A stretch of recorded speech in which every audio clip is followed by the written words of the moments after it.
શહેરમાં દિન પ્રતિદિન શ્વાનનો આતંક જે છે તે વધી રહ્યો છે અને તેવામાં જ લોકોને શ્વાનના આતંકથી ડરી રહ્યા છે. ક્યાંક અકસ્માત સર્જાય છે તો ક્યાંક શ્વાન લોકો પર હુમલો પણ કરે છે. વડોદરા શહેરના સમા વિસ્તારમાં જ જે લોકો છે, સ્થાનિકો છે, તેઓ શ્વાનના આતંકના ડર નીચે જીવી રહ્યા છે. વડોદરા શહેરના સમા વિસ્તારમાં અરવિંદ પાર્ક, જ્યોતિ પાર્ક, સિલ્વર રોકમાં રહેતા લોકો શ્વાનના ભય નીચે એટલે કે ભયના વાતાવરણમાં જીવી રહ્યા છે. છેલ્લા ઘણા સમયથી સ્થાનિકો અહીંયાથી પરેશાન છે. તમામ સોસાયટીના રહીશો દ્વારા જ એટલે કે જેના સ્થાનિકો છે તેઓ દ્વારા જ રખડતા શ્વાનને પકડવા માટે વડોદરા કોર્પોરેશનના જે ટીમ છે તેનો સંપર્ક કરવામાં આવ્યો હતો. શ્વાનને પકડવાની ગાડી સોસાયટીમાં આવતાની સાથે જ જીવદયા પ્રેમી સોસાયટીના રહેવાસીઓ સાથે બાખડી પડ્યા હતા. બંને વચ્ચે ઉગ્ર બોલાચાલી થઈ. ઘટનામાં જ કંટ્રોલ રૂમ પર ફોન કરવામાં આવ્યો, કંટ્રોલની ગાડી બોલાવવામાં આવી અને બોલાચાલી ઉગ્ર થતાં જ પોલીસને બોલાવવાનો વારો આવ્યો. જીવદયા પ્રેમી દ્વારા સોસાયટીઓને સુપ્રીમની શ્વાનો માટેની ગાઈડલાઇનની જોગવાઈ સમજાવતા જ સ્થાનિક રહેવાસીઓ ઉકળાયા હતા એટલે કે ઉશ્કેરાયા હતા. સોસાયટીના રહીશો જે ત્રાસ છે ત્યાં આ જ શ્વાનના ત્રાસથી પીડાઈ રહ્યા છે. ત્યારે સોસાયટીના લોકોને ક્યારેક શ્વાનને લઈને ઈજાઓ પણ પહોંચી હતી. નાના ભૂલકાઓથી લઈ અને મોટા માણસો જ્યારે શ્વાનનો આતંકનો શિકાર બન્યા હોય ત્યારે સોસાયટીના રહીશો દ્વારા જાણવામાં આવ્યું છે કે મ્યુનિસિપલ કાઉન્સિલરોને કોઈ પણ વખત અમે જાણ કરી તેમ છતાં જીવદયા કાયદાની જોગવાઈ હેઠળ સમસ્યાનું નિરાકરણ આવ્યું નહોતું. જીવદયાના પ્રેમીઓ માની જતા જ રખડતા શ્વાનોને કોર્પોરેશનના ડોગવેન જમા કરી અને લઈ જવામાં આવ્યા હતા. અત્રે ઉલ્લેખનીય છે કે વડોદરા કોર્પોરેશન દ્વારા કરોડો રૂપિયાના શ્વાનના ખસીકરણ પાછળ ખર્ચો કરાય છે. રણાક વિસ્તારમાં શ્વાનનો ત્રાસ યથાવત જોવા મળે છે. તેનું કાયમી ધોરણે નિરાકરણ લાવવા જ નિષ્ફળ નીવડ્યા હોય તેવું લાગી રહ્યું છે.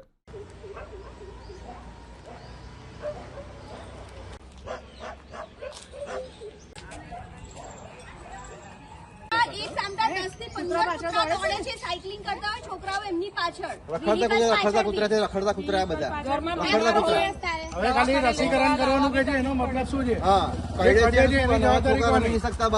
મારા ટ્યુશનમાં છોકરાઓ આવે એ લોકો અંદર આવતા ગભરાય છે, એમની પાછળ કૂતરા દોડે છે. સવાર સ્કૂલ જાય છે, છોકરાઓને કઈડ્યા છે, જવાબદારી કોણ લેશે?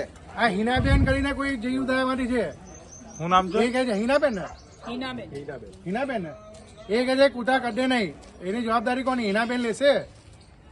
રસીકરણ શું થાય એ કહેતા હોય હિનાબેન જવાબદારી લેવાની, તો અમને પ્રોબ્લેમ નથી. આ લોકોને હેરાન કરો છો.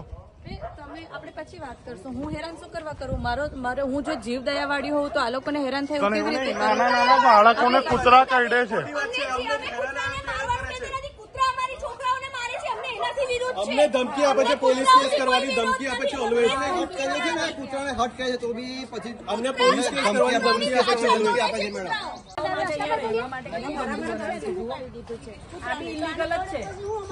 રસી મોબાઈલ કૂતરા કરડે તો છે જ ને. હવે જ્યારે હોય ત્યારે પોલીસની ધમકી આપે.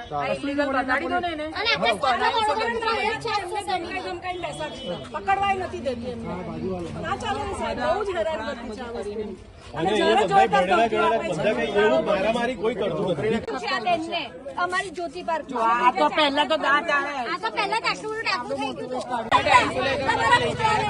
અમને કૂતરાઓથી કોઈ વિરોધ નથી. એ લોકોની એક્શનથી અમને વિરોધ છે. અમારા છોકરાઓ કહીને છે અમને પણ દયા નહીં આવતી, તમે જીવદયા પર આવે છે તો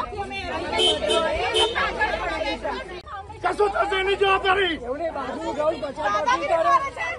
એ કોણ છે નારાજ કરવાની? પર્સનલ શું કરવા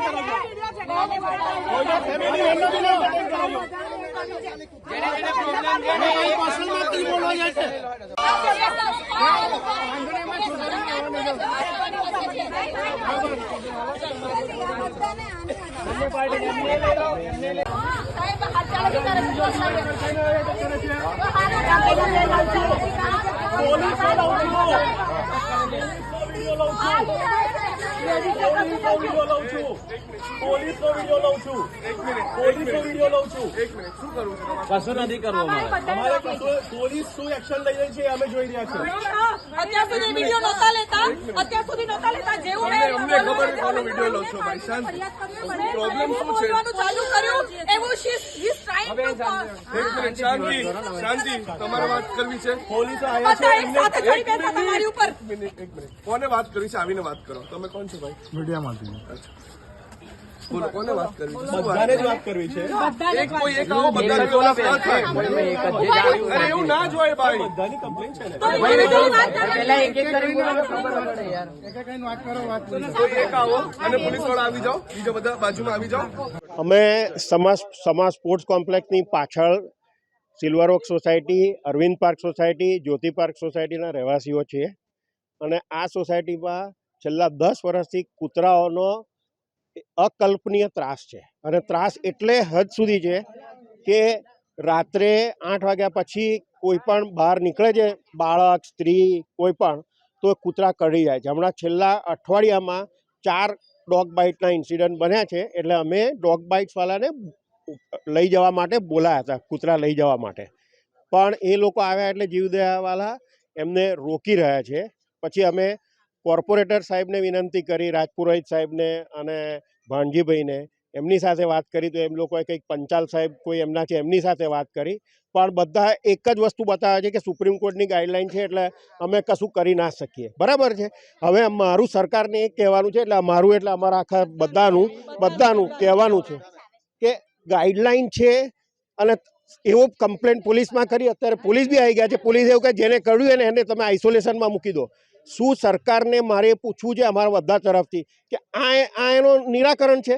તમને કૂતરું કરડે, તમે ઇન્જેક્શન લો, તમને આઇસોલેશનમાં મૂકો એટલે છોકરાઓની સ્કૂલો બગડે, કોઈની રજાઓ બગડે. આ એનું સોલ્યુશન નથી. અમારું કહેવાનું એમ છે, અમે પણ જીવદયાવાળા માણસો છીએ, પણ જ્યારે ત્રાસ હદ બાર વગરનો વધી જાય છે ત્યારે અમે કમ્પ્લેન કરેલી હતી અને અત્યારે આ બેબીને, આ બેનને કરડેલો છે. હા, જો આ કરડેલો છે. બરાબર. હવે અમારે સરકારને એક જ વિનંતી કરવાની છે કે અમને આ સમસ્યાનું નિરાકરણ આપે.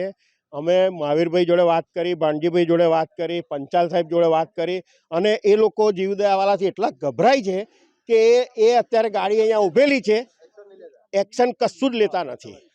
તો અમારે સોસાયટી 3 સોસાયટીવાળા છે, અમે એ જ કહેવા માગીએ છીએ કે તમે એક્શન ના લો. કૂતરા કરડ્યા કરે તો પછી સરકારનો મતલબ છે, કોર્પોરેશનનો મતલબ છે કોઈ? આનું શું કરવાનું? આ જ અમારી રજૂઆત છે. સ્પોર્ટ કોમ્પ્લેક્સની પાછળ આ કૂતરાનો અહીંયા બહુ જ આતંક થઈ ગયો છે. આવતા જતા ગાડી પરથી પડી બી જવાય છે, પગમાં કરડી જાય છે અને નાના છોકરાઓ પાછળ બી દોડે છે. હા, ખાસા સમયથી ત્રાસ છે. મને 6 મહિનામાં 2 વાર કરડી ગયો છે. 6 મહિનામાં 2 વાર. બધા રખડતા કૂતરાઓને પકડી જાવ, એ જ બસ એ છે, બીજું કંઈ છે નહીં. કમ્પ્લેન અર્જન્ટ આપી છે, કમ્પ્લેન કરી છે. કમ્પ્લેન તો કરી, 6 મહિના લગીને કશું કર્યું નહીં. બીજી વખતની કમ્પ્લેન આપી છે ત્યારે આ ગાડી આવી છે. બોલો, એ ખબર નહીં. આ બેન એક્શન લે છે, પકડવા નહીં દેતા કૂતરાઓને. આ બેન ખવડાવે છે અહીંયા બધા કૂતરાઓને. શું નામ? હિનાબેન નામ છે. પોલીસ પણ બોલાવી છે. કૂતરા પકડી નહીં જવાના એવું કહે છે. કોઈ આવતા જતા પડી જાય, કોઈ મરી જાય, નાના છોકરાઓને ફાડી ખાય તો એ કઈ એમનો દુઃખ નથી. કૂતરાઓને પકડી જાય એ દુઃખ છે. બરાબર છે. અને સોનલ સોલંકી. અમે અહીંયા જ્યોતિ પાર્કના રહીશો છીએ અને છેલ્લા 10 દિવસથી એટલો બધો કૂતરાનો ઉપદ્રવ વધી ગયો છે કે અમારા આ નાના છોકરાઓ અહીંયા રમતા હોય, સાયકલિંગ કરતા હોય ને તો એમની પાછળ કૂતરાઓ દોડે છે અને આ છોકરાઓ ગભરાઈને ઘરની બહાર નીકળવા અત્યારે તૈયાર નથી. હું પોતે જોબ કરું છું અને હું આવતી હોઉં છું તો મારા જ્યુપિટર પાછળ કૂતરાઓની આખી સેના દોડે છે, લિટરલી રોજ છે. અને હિનાબેન કરીને એક બેન છે, એ કૂતરાઓને સવાર સાંજ 20 થી 25 કૂતરાઓને ભેગા કરીને ખાવાનું ખવડાવે છે અને એટલી શુગર ખવડાવે છે કૂતરાઓને જે એમની હેલ્થ માટે પણ નથી. અમારી 3 સોસાયટી અહીંયા ભેગી થઈ છે, સિલ્વર ઓક, અરવિંદ પાર્ક અને જ્યોતિ પાર્ક. એ ત્રણેય સોસાયટીના રહીશો એટલા કંટાળી ગયા છે છેલ્લા 20-25 દિવસથી. હા, અને અમને ધમકી આપે છે. અમે કૂતરાઓને હટ એવું પણ બોલી શકતા નથી કારણ કે અમને ધમકી આપે છે કે તમને હું પોલીસ સામે કમ્પ્લેન કરી દઈશ. કોર્પોરેશનને અમે ફોન કરીને બોલાયો, એ લોકો એવું કહે છે કે વેક્સિનેશન થયેલા કૂતરા છે એટલે અમે પકડી નહીં લઈ જઈએ, પણ વેક્સિનેશન થયેલા કૂતરા પણ કરડે છે તો અમારે શું કરવું એનું સોલ્યુશન અમને કોર્પોરેશન આપે. અમારી માંગ એક છે કે બધા કૂતરાને અહીંયાથી પકડીને લઈ જાઓ. અમારે એક કૂતરું અહીંયા જોઈએ નહીં. રાત્રે 2 વાગ્યાથી ભસવાનું ચાલુ કરે છે, આખી રાત ભસે છે 5 વાગ્યા સુધી. ફાલ્ગુની ગુજ્જર.